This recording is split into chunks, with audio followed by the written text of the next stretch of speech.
Alright guys, we are back with another Raid Shadow Legends video. I hope everyone's having an amazing day.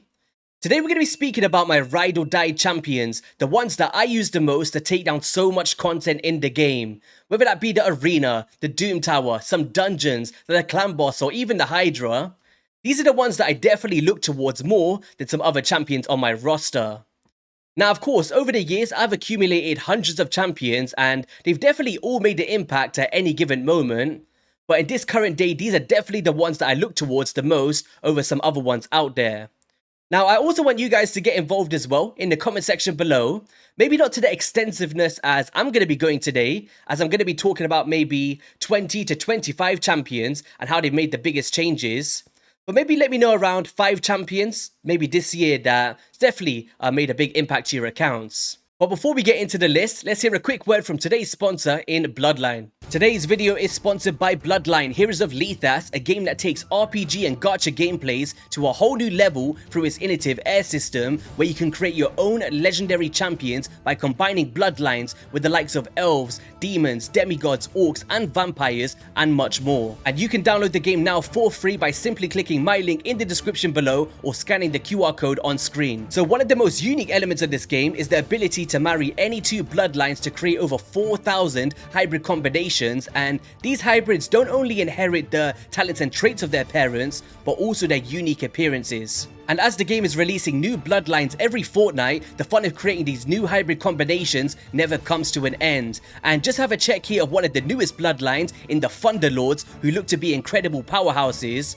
And here is one of the most impressive champions in the Lionstone, and you can take a look at her new latest skin right now. And I know you guys want to be rewarded for your PvP battles. Well, how about all players can obtain uniquely designed hybrid champions, also known as Bloodcraft Legends, by earning points in the seasonal guild wars. So apart from the amazing visuals to see your fantasy characters in full 3D graphics, this game has so much more content for you guys to indulge in, such as raising your heirs with companions and wafers, building your own kingdoms to become the next High Guardian of Lethas, and the amazing storyline for you guys to get involved in. So what are you waiting for, guys? You can download the game now for free on both Android and iOS devices by clicking my link in the description below or scanning the QR code on screen. And this is going to give you a starter pack with a value of $20, consisting of 1 summoning crystal, 100,000 gold, and 100 diamonds. And for the first 30 players to leave their account ID and username in the first pinned comment below will receive a free legendary female succubus champion going by the name of the Luxuriant, who's one of the best mages to carry you throughout your journey. So one last thank you to Bloodline Heroes of Lethas for being the sponsor of today's video, and let's head straight back into the main video.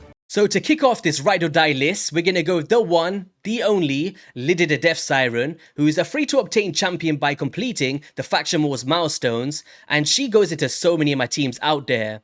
And it all comes down to the Siren's Will, which has a decreased defense and weaken on all enemies, and a strengthen and an increased speed on all of our allies. Now, she was previously in my clan boss team, but currently in one of my Hydra teams, and also in my dungeon and my Doom Tower compositions. And it's just so versatile, like, it brings all the buffs and debuffs that I need and plays a great role. But outside of that, our block buffs and our block active skills on a single target. We got some fear mechanics on the A1, and also a denying of revive attempts from the enemies, which is great for the Frost Spider if you don't have the burn active, but also in the arena to just annoy your opponents a little bit. Now, in terms of the builds, which I will be showing on all of these champions, I have gone with a Stalwart to mitigate AoE damage by 30%. And do you know what? I should have changed this by now. I'm not sure to what yet, but this is since my clan boss team ages ago. And just because I got some decent speed on it and decent accuracy, I've just kept it and it's just worked for me since. So, but to be fair, it is really good mitigating that damage from some of those bosses out there, right? So leading into the next champion is actually a fusion in Newt himself from the Dwarves faction, and I'm pretty sure if you have him, you know the true value of the Blessed Bash. Enemy max HP, 3-time hitter, decreasing defense by up to 30% with those heal mechanics as well, based on the damage dealt. Now, great for clan boss, he's in my Hydra boss teams, he's in my Phantom Shoguns, probably the main reason why I do the Shoguns, and you know, just anywhere, name a boss, he's probably great at it. Outside of that, decreased attack and a weaken on enemies with a counterattack on himself, and a turn meter drop on the A1 that could turn to a freeze for the finite hard as well, or if you just don't, decrease the turn meters. So a great all-rounder who I built in a perception build, which I actually want reflex on him, and I did have him in reflex beforehand. But I had to switch it up due to the fact I couldn't get to the speed thresholds that I wanted for specific content. So once I farm a bit more Ice Golem, I'll probably switch this over, and you might see a reflex on him. Next up is going to be, surprise, surprise, Snake Track, my favorite Hydra champion on my account. And what it comes down to is a decreased speed, a shield that can be protected granted that any enemies have leech active, which he does do with this passive, where whenever an ally under reflect damage is attacked, will place a leech debuff on the attacker, which he does place the ally protection and reflect damage himself, and a decreased attack that can be before attacking if the target is under a leech. And, you know, I don't even have a reviver in my main Nightmare Hydra team, and he's the main reason why I can do that. There's so much protection, so much debuffs, and so much fundamentals that I'm looking for those teams. Outside of that, a great aura, HP plus 33%, and I've got him in a Guardian build to absorb some more damage, whilst also healing by 10% every turn. So, if you've got a Snake Track out there, highly recommend, one of my most favourite champions to use. Next up is going to be an epic. You know, we're staying away from the legendaries for now, and it's going to be Godseeker and Neri, and some of them might be missing gear today, as when you're a content creator, gear goes everywhere to make videos. But usually in a regeneration build, and she's in my Iron Twins Fortress team, my duo Sand Devils composition, and just so many areas. Like when I talk about single target revives, reducing those cooldowns, and also a preempting of hit here as well with the revive on death, she is phenomenal. Also, she does a buff extension and a healing as well on an AoE, and heals the ally with the lowest HP by 5% of their max HP. She's just one of the most versatile epics in the game, and you know, she's in two of the hardest dungeons for me in the Iron Twins Fortress and the Sand Devils, and does a great job. So leading into the next champion is actually a free one in Mr. Son of Wukong himself, and he is just so great, like exceeded my expectations when I first seen his kit. And what it comes down to is actually the passive more than anything, with the unbeatable Wukong in live arena. And he really spices it up for me, and if my reviver gets banned, he just comes back every 2 seconds and does some more damage, right? But also, the block buffs before attacking and stealing the buffs as well, great for my Hydra boss teams. And then there's A2 to place the sheep, bye-bye, that cannot be blocked but it can be resisted, and deals a great amount of damage. And that is the main reason why I've got him in a hybrid build. So we've gone for relatively high accuracy, decent crit rate and crit damage here, and some decent speed as well. And I've been loving this build on this champion, and you know, definitely had a blast with him so far. Next up, I'm going to put 2 in 1, and it's just going to be reset champions in particular.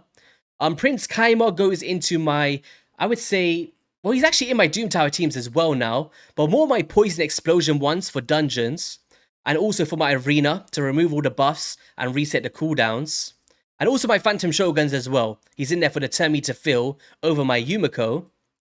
And then speaking about the Yumiko briefly, where is she? Yumiko! Oh, we've lost her, guys. Imagine if I just sacrificed her by accident. You're probably saying she's there, YST. She's there. But we have to search her. I'm being so blank today. There we go. So with Yumiko, she does do the resetting of cooldowns as well. Goes back to back with my Kaimar in the arena. I use them in the same team.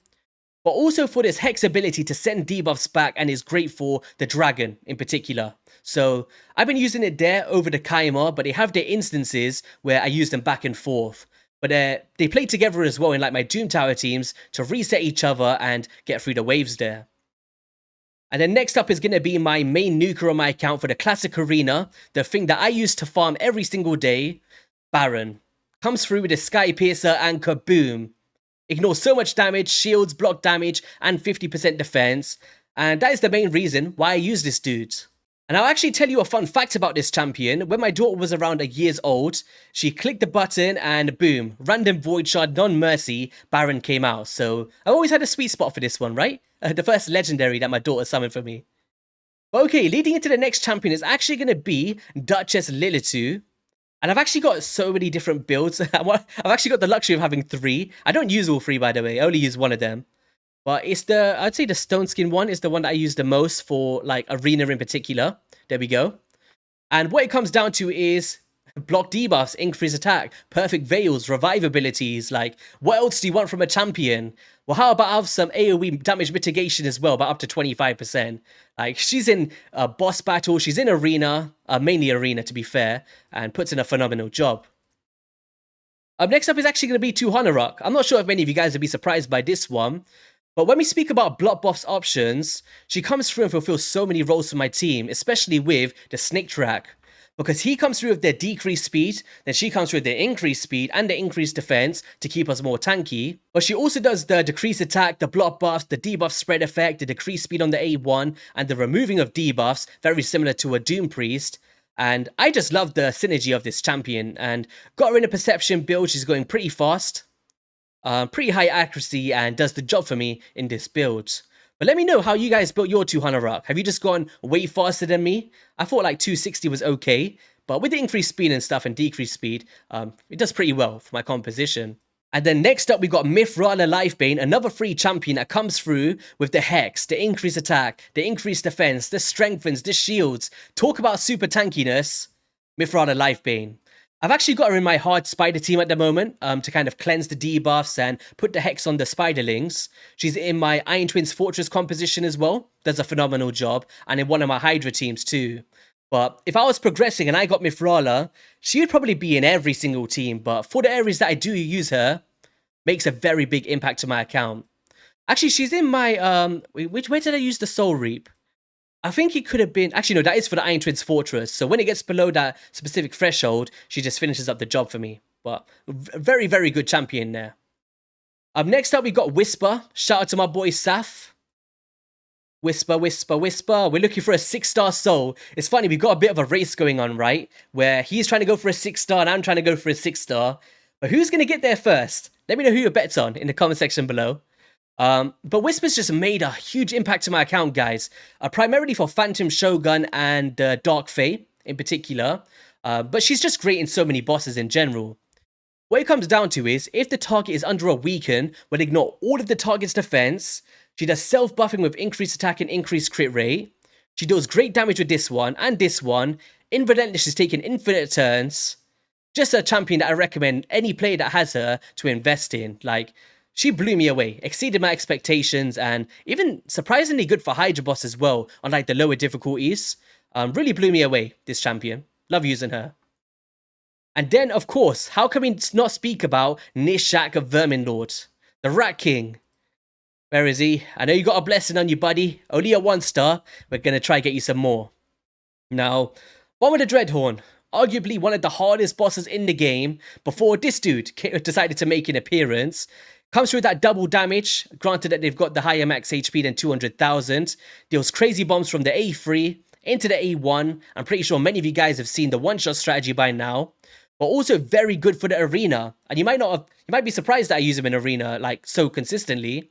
Primarily for live arena, I would say. Comes through those bombs, does some damage reduction with the decreased attack, and throws some of my opposition off guard. So, yeah, I'm just a huge advocate for this champion. And how I've got him built is full attack percent all around the board, 6.3k, usually around 6.9k, but puts in a phenomenal job for my team here. Next up, we got Riho Bone Spear. I would say one of a kind for my account, or even in the game in general. Riho, you must have a little blessing on you, surely. No? Oh, maybe she doesn't. Okay. She's got to be here floating around, avoid Legos. There we go. Now, I've got her in a Swift Parry, and the reason for this was a Bommel video ages ago, and I was trying to do some RNG stuff, so ignore that a little bit, although it's a pretty good build. It's okay. Gives me some speed. We got 271 speed, high accuracy. She enables my Phantom Shogun's team when you speak about single target for like the Sand Devils or just bosses in general. Even the clan boss is great. She places every debuff under the sun, boom, slaps it on them, and goodbye to whoever you're facing. So, yeah, I think the versatile value coming out from this and the uniqueness of it, I definitely feel has a strong value in this game. So, when I'm looking for single target debuffs, Riho Bone Spear. And also the removing of debuffs and block debuffs as well, with some continuous heals on the A1. So, yeah, phenomenal champion, and I believe she was a guaranteed in the past, and, you know, I think she has a great spot in this game. Next up is going to be another epic. We cannot make this video without Geomancer, which granted, I will say I haven't used him as much recently, but I still use him in my Iron Twins team, right? He's very great for there. I've taken him out on my Hydra team, but he's primarily my Doom Tower champion now. So for like the Eternal Dragon, for instance, or just bosses in general, he just puts in a phenomenal job with the way he can reflect those burns back, and you know, that's the main thing. But also the damage reduction with the Stone Guard passive by 15% can be clutch for when you're might be dying a lot in some of the harder end contents. So, you know, he's had a lot of value in the past. I would definitely ride or die for him, but currently in 2 areas in Doom Tower and the Iron Twins. Kandrathon will be next. I would say Kandrathon / Harima. Harima is a new addition to my account. Let's start off with her. And the reason for these ones is, I would say live arena once again. Like, I'm not very competitive in terms of classic arena, so I'm not really caring about my defenses and stuff. But in terms of live, like, these are my go-to options because they've got self-sustain, right, in terms of her passive, and she's got provokes and the way she ramps up with her tankiness. But then again, Kandrathon does a very similar thing for me with a high star blessing in a swift parry build. And he's got all this self-sustain again, like perfect veils, increased attack, increased speed, increased crit damage. So even if your main buffer gets banned, for instance, he's got all of these ways to amplify his own damage and protect himself without relying on others. And that's what I really love about those two champions. So yeah, swift parry on him, Savage on the Harima. They both have very good values on my account. Marishka and Unbreakable. Weirdly, I don't use her as much as I thought I would. Like, for competitive PvP, yes, I see the value. In live arena, yes, I use her all the time. Outside of that, I feel like I'm using her for no reason. I don't know. Like, she has got a lot of fundamentals in here. Like, we got the restoration of max HP, which is definitely like my, I think my brutal Hydra team. I've got her in there. Pretty decent.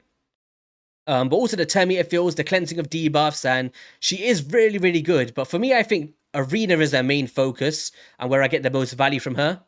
I don't know. You guys let me know. Do you think I should be investing in her for more Hydra orientation or just stick with the arena with her? Not too sure, but she is great. Next up is going to be a Bivord of the Fawn. I don't think you guys seen that one coming, right? I have got a lot of love for this champion. A Bivord. Boom. Now, I've got him in a Guardian build, and when you speak about provokes, right? Head of Decay, Hydra boss. No one does it better than Bivord. Oh my god. Bivord of the Fawn. So, provokes, he's got leeches, also places a strengthen on this champion, and he can go through the weak hits as well. He's got shields, provokes on the A1. It's just such a simple yet effective kit, which actually allows me to do Nightmare Hydra on a weekly basis to coincide with my Coroner in a provoke set. So, I love this champion. Like, I really slept on him, and I feel like a lot of the playbase did when he came into the game. But since then, I don't know, I've just really enjoyed using this champion, even for secret rooms in the Doom Tower. So yeah, don't sleep on Bivord, guys, if you're trying to progress in Hydra. He's definitely in my main team for the Nightmare. Next up is going to be Allure. Now, I know that I mentioned Newts. You know, you might be thinking, oh, why did you just replace it with the Newts? But to be fair, like in the Dark Fate, I still use my Allure. She has a lot of value, keeps things consistent for me, right? Wait, is Allure 1L? Oh my god, it is 1L. All this time I thought it was 2 Ls. But there we go. I've got multiples. I've got, I believe, 2 6-stars and 1 5-star. All I use it for is the Psychic Whip, decrease that target turn meter, and it's all I need for those specific areas, right? Fire Knight and Dark Fate. So yeah, I love this champion. She'll always hold a value on my account for turn meter depletion. Next up is going to be Mishinaki in a Relentless build. I love this dude. I remember when I got him on a... I never had him in that event, that guaranteed thing with the Summon Rush. I got him in a 10x event, right? I think it was around, to me, around 10 Sacreds or so. But HP burn, decreased defense, decreased attack, hex, and a passive to come through and do some extra attacks. Phenomenal damage dealer and placing that hex, which I need in my Hydra team. I feel like Relentless is the best way to go with him. I don't think this is the most optimal build. I must have changed something here. Yeah, I'm overcapped on crit rate, not enough crit damage, but in the grand scheme of things, phenomenal champion, highly recommend him. So to finish up this list, we gotta mention the one, the only Seer, who in all honesty, I'm not a huge fan of, guys. Like, I went through my first few years of playing this game without the luxury of this champion, and I completed the first 3 Doom Tower rotations without this wave clearing potential. But of course, since then, I had to make the switch to actually use her with a double reset strategy with the Yumiko and Kaima. With this Karma Burn, come through and saves me a bunch of time on a daily basis to complete the Doom Tower floors. But it's really cool that I managed to beat those floors without this champion first. But when you speak about speeding things up, she is the best wave clearing champion in the game. But I also am a huge fan of Poison Explosion as well. Which leads me into, I would say, some honorable mentions. Maybe not ride or dies, but I definitely love to use these champions. So the first one is going to be Corvus the Corruptor. I use him for my solo Ice Golem team. Comes through with this buff extensions and the poisons and poison sensitivity. I just love using this champion. And I actually run a 3-man squad. So Prince Kaimer, Corvus, and who's the last one? I think it's a Dark Hail maybe for some extra extensions. Or an Elenaro, sorry, for the Combust. There we go. So that's my 3-man team. Does it in about 60 seconds. And then we've also got champions such as Ugo, who comes through with the block buffs. Great for my hard teams. But there's just that affinity disadvantage, right? And sometimes I have to reset my runs when getting some bad RNG. But all in all, one of the best epic champions to take on the Hydra, as she does have a decreased defense in her abilities as well.